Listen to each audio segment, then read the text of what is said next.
Gary Parrish, welcome back to the Eye on College Basketball Podcast, CBS Sports Network, where we sometimes discuss camel fighting, dodo birds, and leaky black. Matt Norlander is here with me, and we are now just 2 days away from the start of the Sweet 16. 4 games on Thursday, 4 games on Friday. Norlander, I know we now live in a world where millions of folks have multiple screens. We don't have to make these hard choices that we used to have to make, at least in most cases. But what if we did? Let's play that game for a second. Let's pretend that on Thursday you could only watch one of the Sweet 16 games available. Then we'll do the same thing for Friday. What's the main game on your radar Thursday as we get this NCAA tournament restarted? Well, good to see you again, JP. I'm going to pick the game that I'm going to be at, and that would be the pick anyway, even if I wasn't going to be in the building.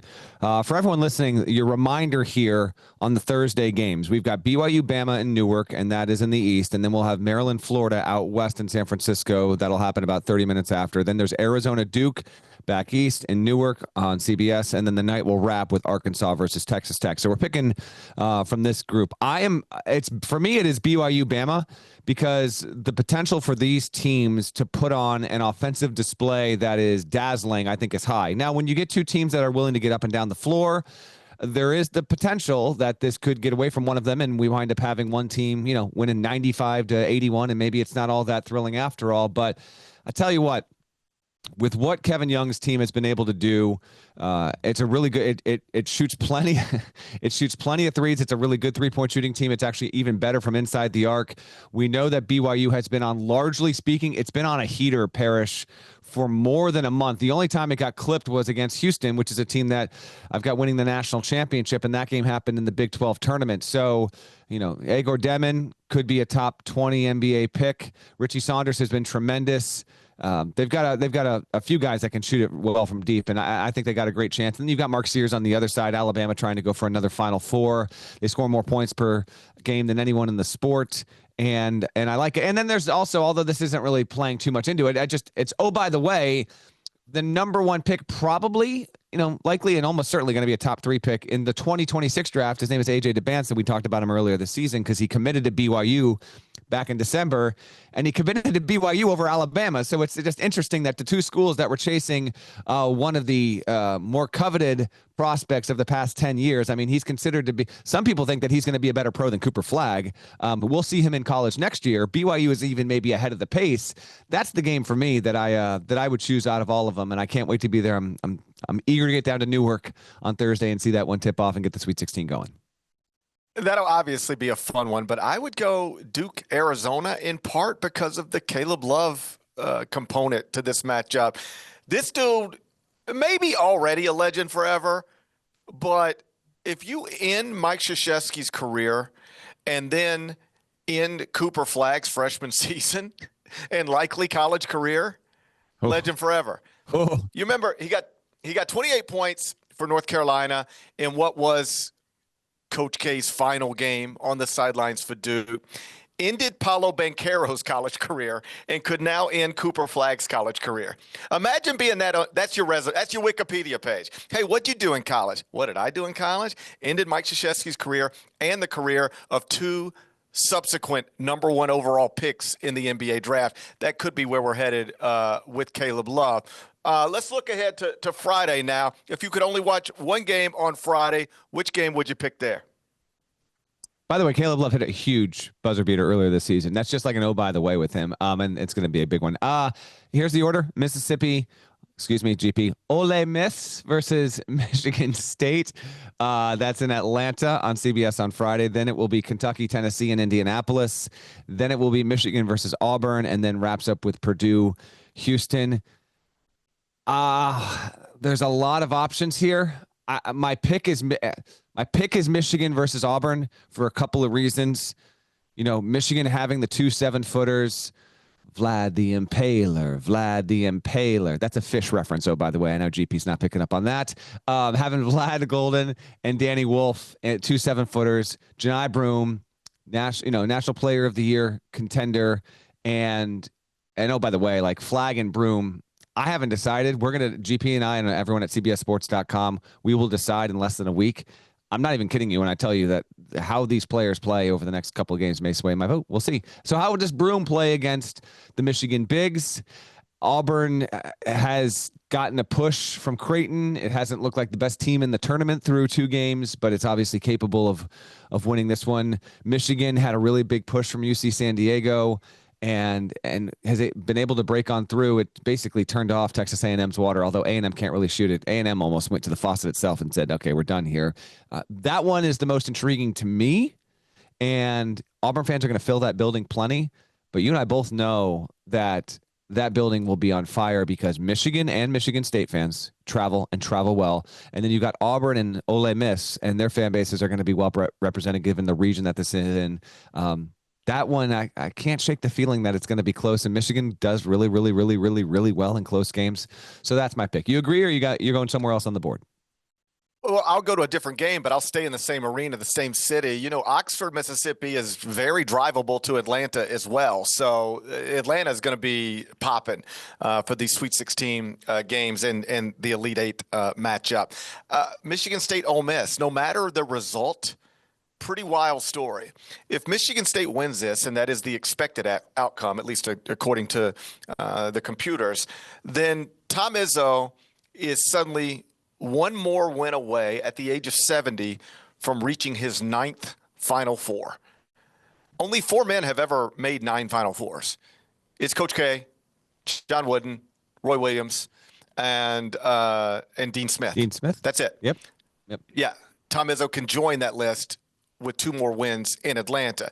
That would obviously be a great story. But on the other side, it could be an incredible story as well, because if Ole Miss wins on Friday, then Ole Miss is in the Elite Eight. You ready for this? For the first time in school history, and in year 2 under Chris Beard.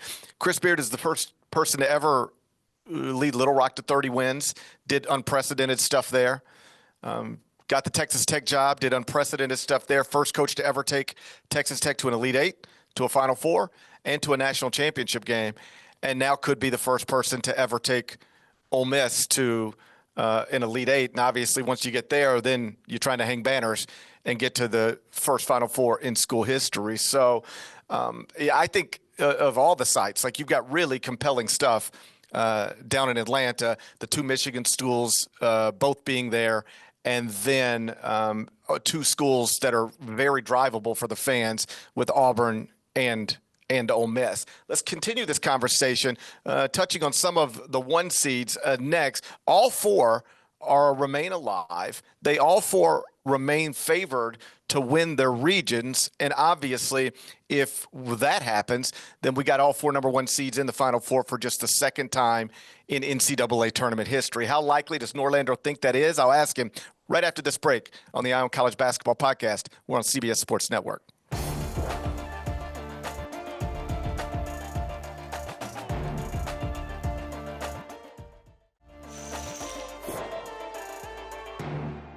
Welcome back to the Eye on College Basketball Podcast on CBS Sports Network. As you likely know, all 4 number 1 seeds remain alive in this NCAA tournament. And if they all win 2 more games, we would have 4 number 1 seeds at the Final Four for just the second time in history, first time since 2008. So let's stop here for a second. Norlander, how likely do you think that is? Could you see all 4 number 1 seeds actually winning 2 more games?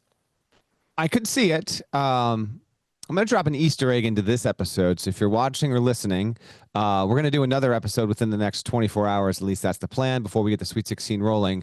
I've sent a note along to Mr. Ken Pomeroy about this, and I don't think he's going to get back to me before the end of the segment. I will give you the exact Pomeroy percentage of this on the next show. The Norlander percentage, which you should not take to heart.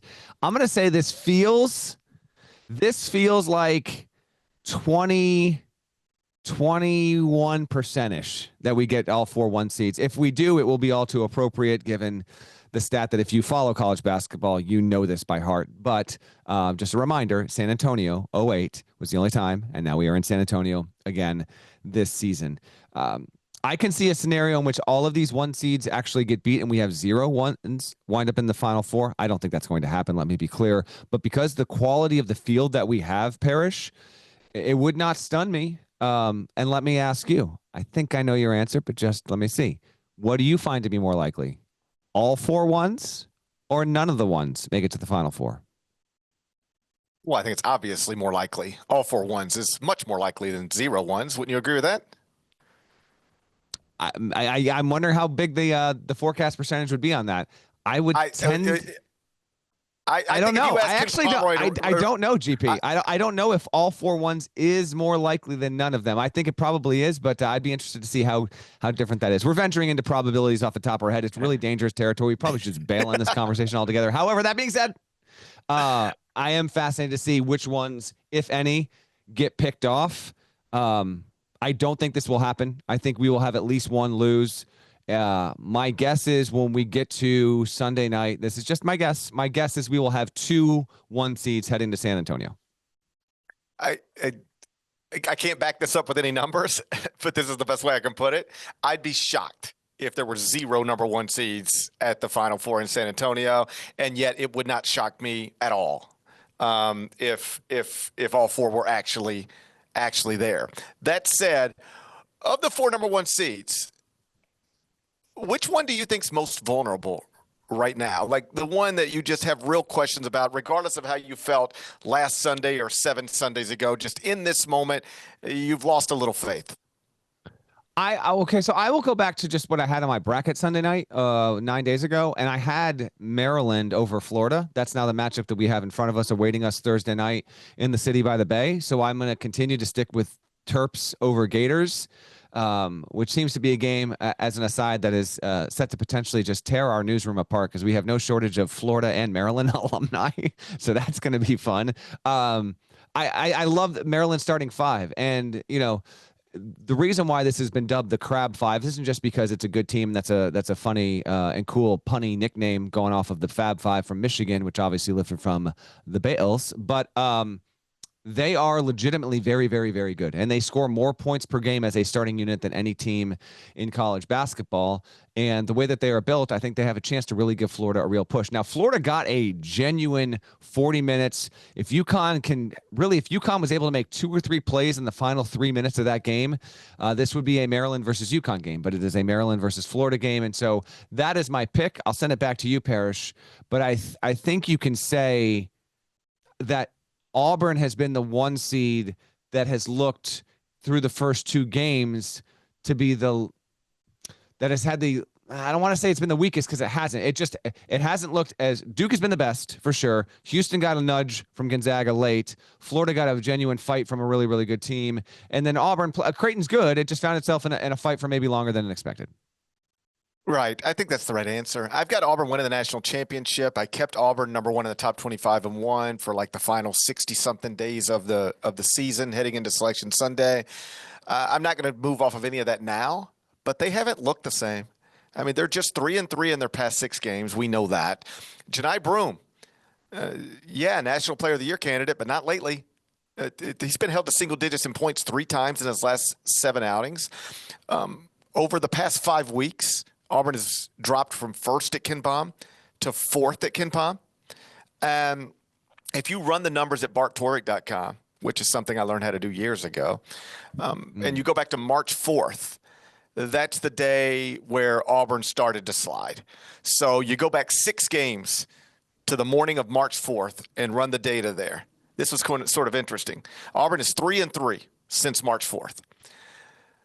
The teams that are 1, 2, and 3 at barttorvik.com since March 4th are Houston, Florida, and Duke. It's the 3 other number 1 seeds. Do you know where Auburn is? Trivia time. Where is Auburn since March 4th? If I'm telling you right now, give me. Houston, I'll be quick on it. I got you. Give me 3 guesses to get within 3 rankings. My first guess is 30. You're close enough. It's 32nd. The 30 Give it to me.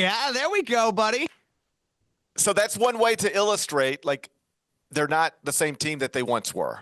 And it doesn't mean they can't get it back. But if you were hoping they would look like they got it back in the round of 64, not really. Look like they got it back in the round of 32, not really. I guess they can still flip the switch. But if they don't, I could see them going from the number 1 overall seed to, maybe the first 1 seed eliminated from this tournament, because even though they are the number 1 overall seed, they are not the favorite to win this now. Duke is. And if not Duke, then it's Florida, but it's not Auburn. And some of that is because of the way they've been playing lately. Let me ask you just a philosophical question. Do you believe in switch flipping. People talk about that in sports all the time, like they could just turn it back on. How often do you think that's actually a real thing, relative to how often we talk about it and it just never really actually happens? You are what you are. I think it can be a thing. I think it's different factors for different teams and different circumstances. But it probably gets overstated overall. But if it's a thing with Auburn, then we better see it on this weekend, because Michigan is a team that is deep. It's got, it runs really good offense. It turns it over a ton. Like Auburn's actually, there are ways that you can look at this matchup and see how it can really benefit Auburn. There are scenarios in which Auburn shows up and really gives Michigan the business and moves on to the Elite Eight, and we say, I remember that team. I remember you. But if Auburn is going to continue to be this team that has been good but not great, then it could be in for some real trouble, because everything like Wolf's ability as truly like a 7-foot point forward / center, that can cause some issues.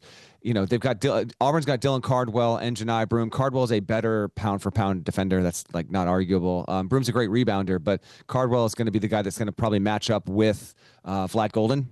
And so with that in mind, can Broome handle Wolf? How will that go down there? And then you've got the guard matchups, and Michigan's going to have its work cut out for it on the defensive end as well.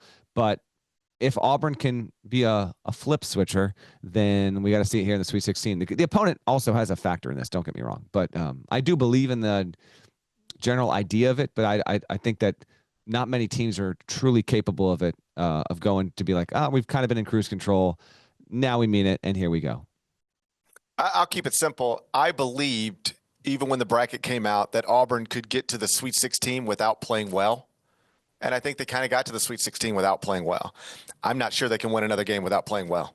Now it's time. Like you better show up, or obviously the Big Ten tournament champs are capable of beating you. And either team on the other side, if you get past Michigan, are capable of getting you too, if you don't start performing a little better than you've been performing lately. When we come back, we'll turn our attention to the transfer portal. It's now open and filling up fast. Some folks I see on social media are calling it, ridiculous and crazy. I'd go with a slightly different word, maybe smart.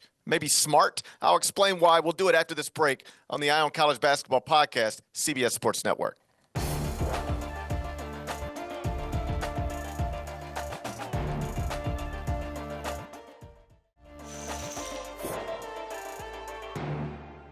Welcome back to the Eye on College Basketball Podcast, CBS Sports Network. The transfer portal open Monday. It's filling up fast. Norlander, some people with jobs like ours seem really bothered by this. I'm not. Are you? The fact that it's filling up? No.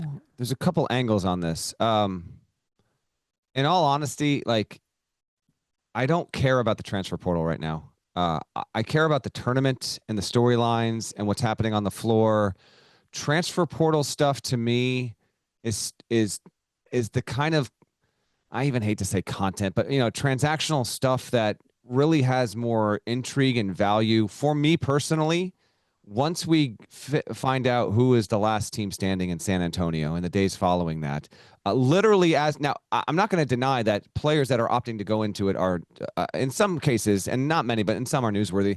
Literally seconds before we just came back from break, Donovan Dent announced that he was going into the portal. Donovan Dent was one of the 20 best players in the country this season at New Mexico. And so that's a notable one. Like Tucker DeVries, technically in the portal, but following his father to Indiana. Bennett Sturts was one of the best guards in the country this season. He's going to follow Ben McCollum to Iowa, as should be expected. Malik Renew is one of the more notable players from Indiana. He's in the portal. We'll get bigger names as stuff moves along.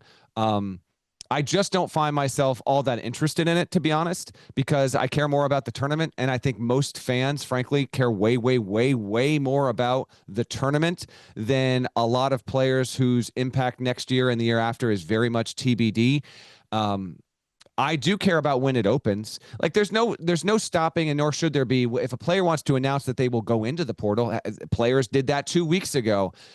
But I just don't think this is remotely beneficial to the sport that it opens now. This is not a new opinion. I said this on the podcast a year ago and the year before that. at the absolute earliest, the portal should be opening after the Elite Eight. If you want to say, okay, we get to a Final Four and there's only 4 teams left in Division I that are competing for a national championship, there'll be a few more. We got that silly crown thing that's now happening in Vegas, and that's going to be a disaster with the portal in general. I get that. I wouldn't even push back on that. A lot of people say, no, it should be after the Final Four, period. But I think you can even move it back one more week. I had a coach that's in the Sweet 16 hit me up yesterday and say, we're preparing to play X team, okay? This is a coach of a team who has a worse seed than the team that they are facing. And they said, 75% of our meeting today, 75% was about the portal. We're trying to game plan and beat this. That is so emblematic to me, GP, of where we do not need to be in college basketball. If coaching staffs that are competing and participating in the Sweet 16 are spending the Monday after the first weekend of the tournament with 75% of their conversation time and attention on the portal and not their next game and trying to make a Final Four, a part of the sport is broken and it needs to be fixed. They need to bump the portal opening date to the week after the Elite Eight, in my opinion, starting next year.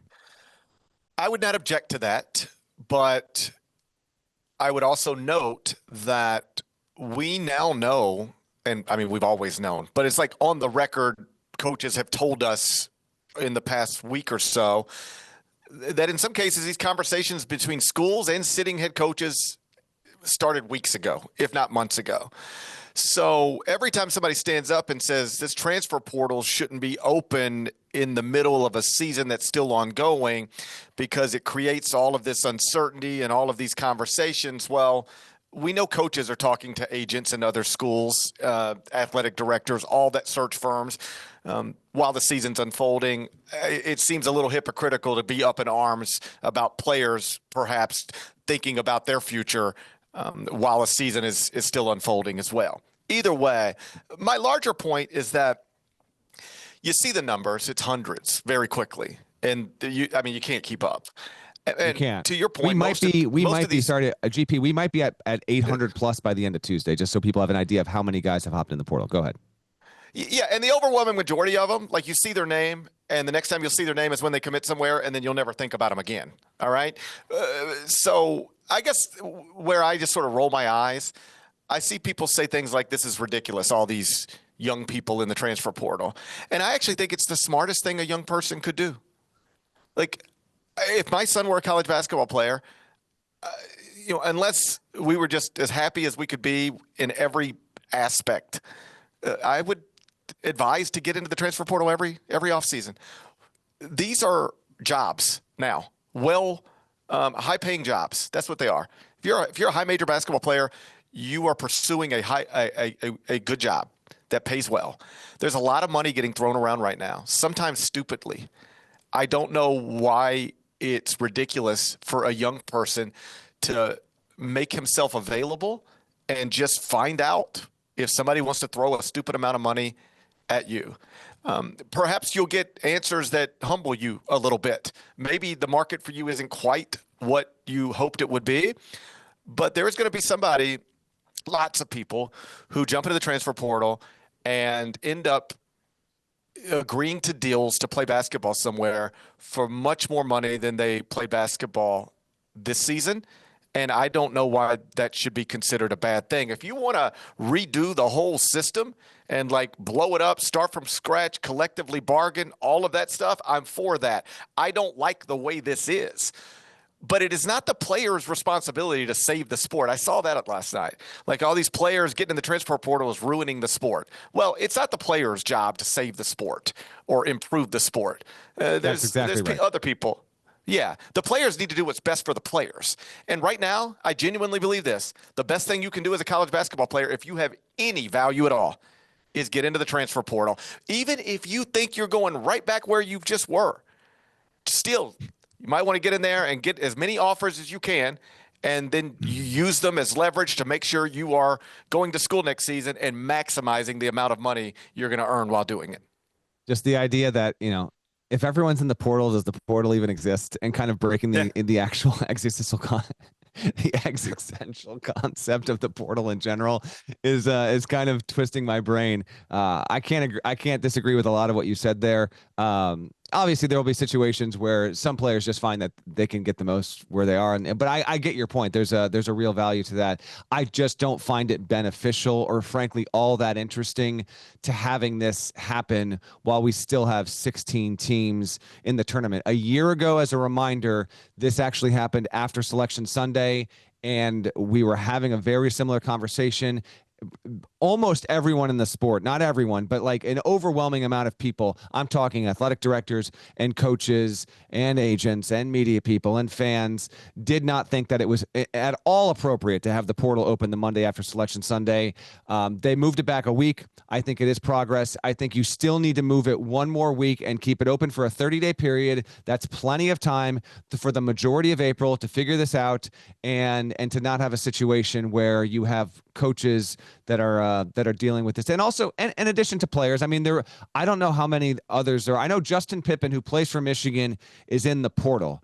I frankly have been too busy to suss this out. I suppose I could send a text and find out, but I assume he's going to be traveling with the team, right? And so I'm going to go in the portal once our season's done. I don't even have an issue with that, but I don't think it's the greatest look of all. Justin Pippen, the son of Scottie Pippen, go get your bag, go find your path. I get all that. I just want it pushed back at least one more week for the benefit of the sport and to have much more of the attention and really all of the attention for the most part on the tournament. In addition to your point on the coaching stuff is completely valid. I'll just note it does create turmoil. There are headlines there. But there aren't 700 coaches changing jobs as opposed to 700 players. It's kind of apples and oranges. I just at least wanted to provide that counterbalance to what you said. But your point on coaches moving and talking before, completely fair. And if players and their representation are, quote unquote, tampering, going back weeks and weeks and weeks, you might not like it, but you can't stop it. It's going to be a thing that happens.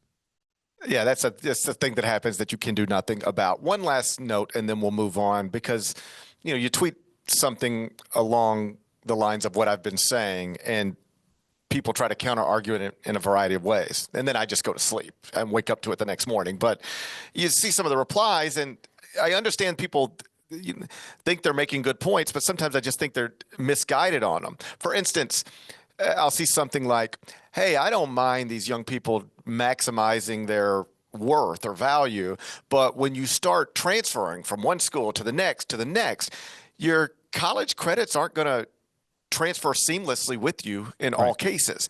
And you're making it very difficult to graduate college, or at least more difficult than it otherwise would be. And you know what? Here's the truth. That's 100% true. But it also is not the priority. I know this is counterintuitive, but a college basketball player right now should not be trying to graduate college as quickly as possible. That should not be the goal. You know what the goal should be? Make as much money in college as you can while you're in college.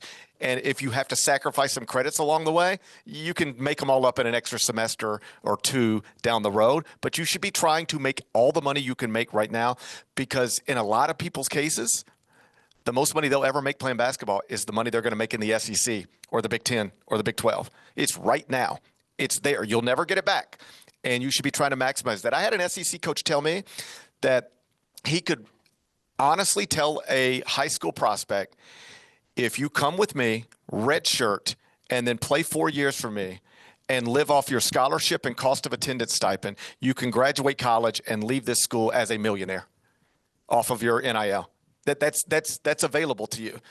But it's only available to you if you go to the places, or at least make yourself available to the places that had that kind of money to throw around. And that's why I do not blame a single player for getting into the transfer portal. They won't all hear the news that they want to hear, but some of them are going to get offers that they didn't even think were realistic offers, say 6 months ago. Again, there's a lot of money being thrown around, and the people throwing it around don't always know what they're doing with it.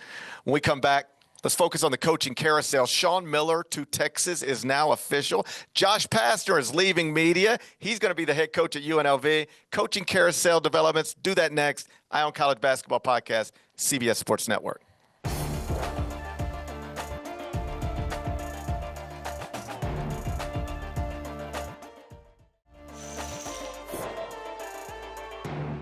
Welcome back to the Eye on College Basketball Podcast on CBS Sports Network. Yes, we are mostly focused on the NCAA Tournament right now, but the coaching carousel, it's spinning pretty good. Sean Miller is official to Texas. What do you make of that move? A lot of people have noted that whether it's Will Wade at NC State, Rick Pitino, St. John's, Bill Self, a lifetime contract at Kansas, now Sean Miller at Texas, a lot of the men, if not most of the men, certainly the head coaches who were wrapped up for one reason or another in that FBI scandal, they all seem to mostly be doing okay. What do you make of that aspect of this? I think it's generally like a good thing, but I will note I did have someone mention this to me on Monday. Book Richardson is waiting for his moment to get back into college basketball. He was Sean Miller's assistant on Arizona's staff. He was just named last week the director of basketball operations at the St. James Performance Academy. And the assistants that were caught up in that FBI scandal certainly paid a much heavier price. One of them is now coaching at Washington.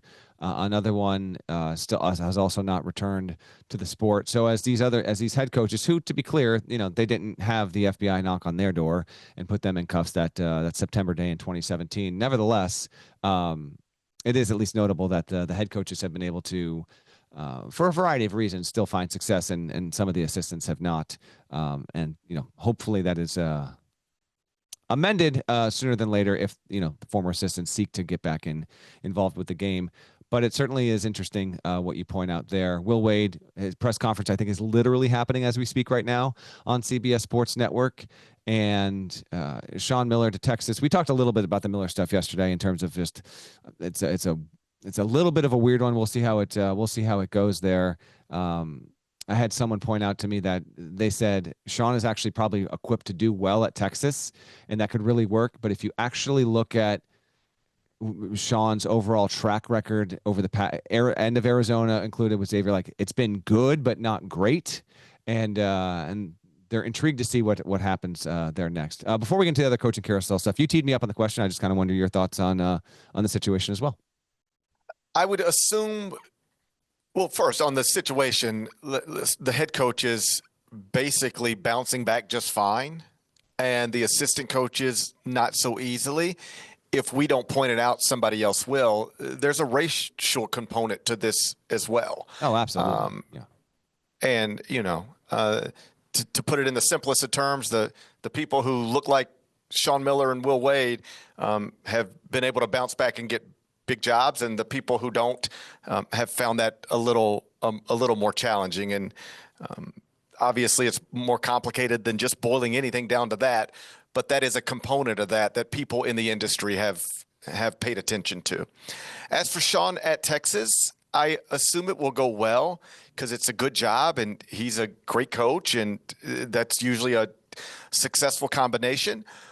But what does going well look like at Texas? Keep in mind, Rick Barnes did well at Texas, and they still pushed him out of there. Shaka Smart did well at Texas, and they got to a place where he felt like if he didn't go to Marquette when he did, they were going to make him go, maybe a year later. We know the Chris Beard story.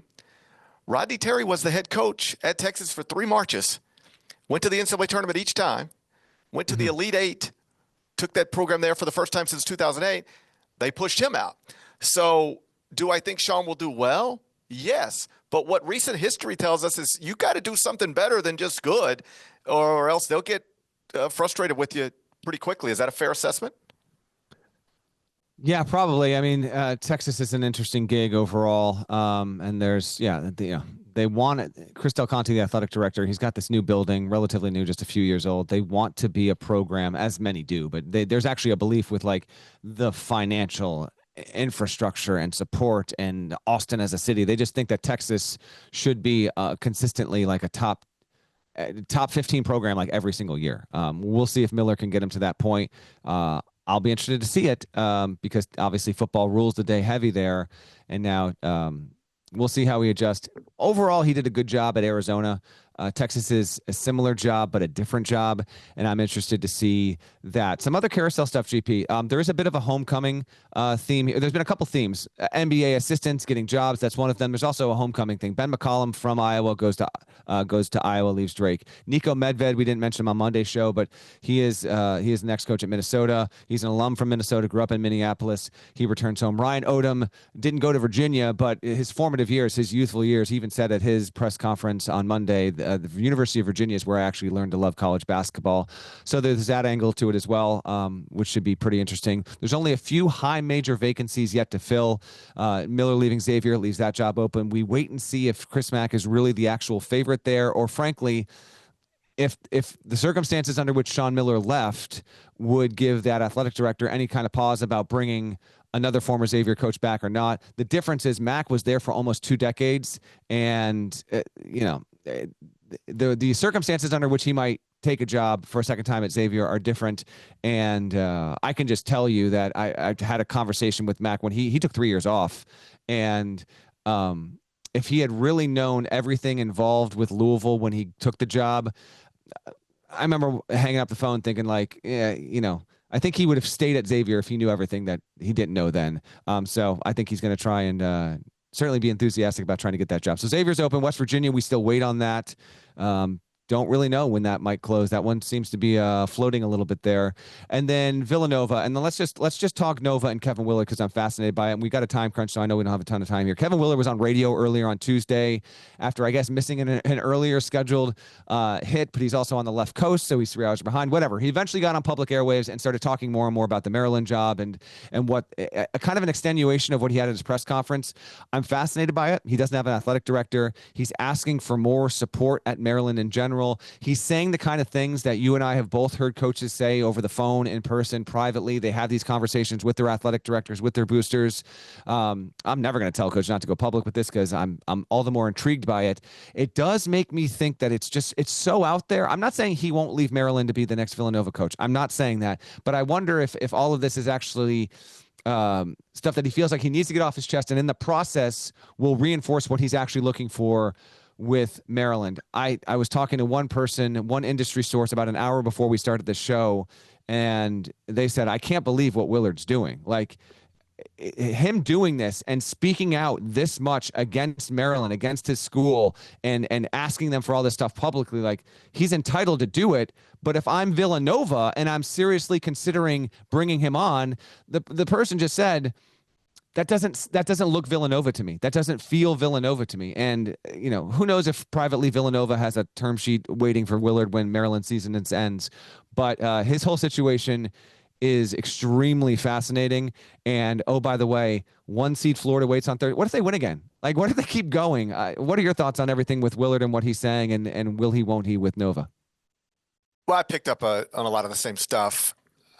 He is talking like a man who's not worried about angering his bosses. That's the way he's speaking, very freely. Like, man, are you sure you should be saying this? I don't know if your university president is going to like that. Okay, I don't care. He's talking like somebody who knows if I don't have to be here if I don't want to be here.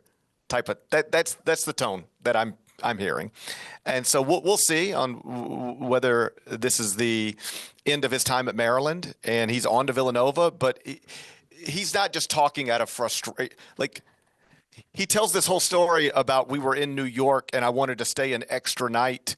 Like, that's a story he started telling now. Could have told that story in Christmas. Could have told that story anytime. Yeah. Why are you telling it now? He's talking like somebody who is unconcerned with angering people at Maryland. And sometimes that can be an indication that a person knows, if I need to get out of here, I've got good options if I want to get out of here. As always, we'll see. But his press conferences and just about every time he talks now, it's creating headlines, and it's an interesting situation that that Maryland program and that fan base is dealing with right now. When we come back, we'll close the show with our own little version of a survivor pool. I'll explain it after this break on the Eye on College Basketball Podcast, CBS Sports Network.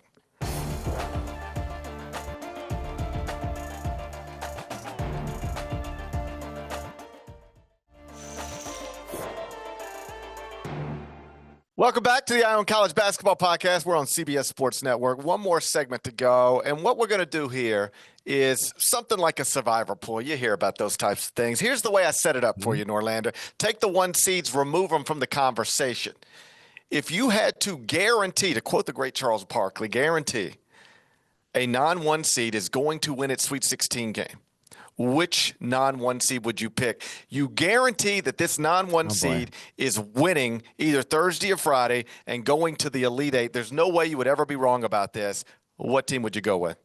Nope, I'm getting ahead of it here. This is that one's on me. I'm selling you that I'm going to get this wrong. All right, this is going to be because GP wanted to do this on the show. I'm doomed. This is a great bit by you. I very much enjoy it. I want to be clear. I have Maryland over Florida in my bracket. So that was predicted on Selection Sunday. It's what I'm projecting. However, I'm not exhibiting my strongest confidence in a non-1 seed with the Terps. And I have Kentucky over Tennessee in my bracket. That's also not going to be my pick. That's both those teams obviously not a 1. I have Alabama over BYU in my bracket, and I'm also not going to pick that one. I will go with Michigan State over Ole Miss on Friday night on CBS in Atlanta with Tom Izzo, that team. And I am all too aware of the fact that I am now doing this with a team that can't shoot 3-pointers in the tournament. But it is Izzo, so I will go with the Spartans. Who is your pick? You're picking against Ole Miss. Sounds like somebody spent the weekend with Tim Doyle. And, hey, did you see what I made Tim Doyle do on set? I did, but do you know how many Ole Miss fans live in my neighborhood? Do you know? I'm just trying to say my own stuff on TV all weekend, and I'm getting bombarded with text messages. I got 70 friends asking me for Tim Doyle's contact information. I got my neighbors asking me for Tim Doyle's. They want to text him. I said, no, I'm not giving you Tim Doyle's phone number. I made this dude stare into the camera and say, I am a fraud. Okay, because he deserved it. And I've never said that Ole Miss is a fraud. It's not. It's a really good team. It's capable. But for the sake of the segment, my pick is Michigan State. I guess it's not your pick. Which team do you hate? I don't like setting it up like that. But if I had to pick a non-1 seed to guarantee to get to the Elite Eight, I think I would go with, and this breaks my heart, but I think I'd go with the Tennessee Vols. I've been a UK supporter all season. I love the Mark Pope story. But at some point, doesn't losing Jackson Robinson have to matter? Like, at some point, doesn't that have to be a thing? What? Hold on. What will matter sooner? Not being able to shoot 3-pointers or not having Jackson Robinson on the floor? Because that's the situation with both teams we pick for this segment. I assume not having Jackson Robinson is going to be an issue. What's hilarious about this matchup, they're playing for the third time. Kentucky is 2-0 against Tennessee, even though by all metrics, Tennessee is the better team. Tennessee's favored by 4 points in this game, even though it's 0-2 against Kentucky in this season. I think Tennessee improves to 1-2 against the Wildcats this season with a victory and goes to the Elite Eight. And then Rick Barnes has the Vols one more win away from the first Final Four in men's basketball school history. It is like we're sort of close to that. Like Tennessee can get to the Final Four for the first time in school history. Ole Miss can get to the Elite Eight for the first time in school history. We got some of that. It always makes these storylines a little more meaningful and more enjoyable, I think. Yeah, no doubt. We've got a number of results where when we get to the Elite Eight, there's going to be interesting things attached to it, regardless of region. Tennessee made the Elite Eight last year, ran into Zach Edey. We'll see if Tennessee can win, and we'll see if Houston is awaiting. But if that is the case, that would be back-to-back regional finals for Rick Barnes' club. Shouts to Devin Downey. Shouts to Chester, South Carolina. Shouts to Terry Teagle. He's a legend. Huck Larnell. Thank you guys once again for watching the Eye on College Basketball Podcast on CBS Sports Network. If you're not subscribed, please go subscribe anywhere you subscribe to podcasts, and we will talk to you again real soon. Till then, take care.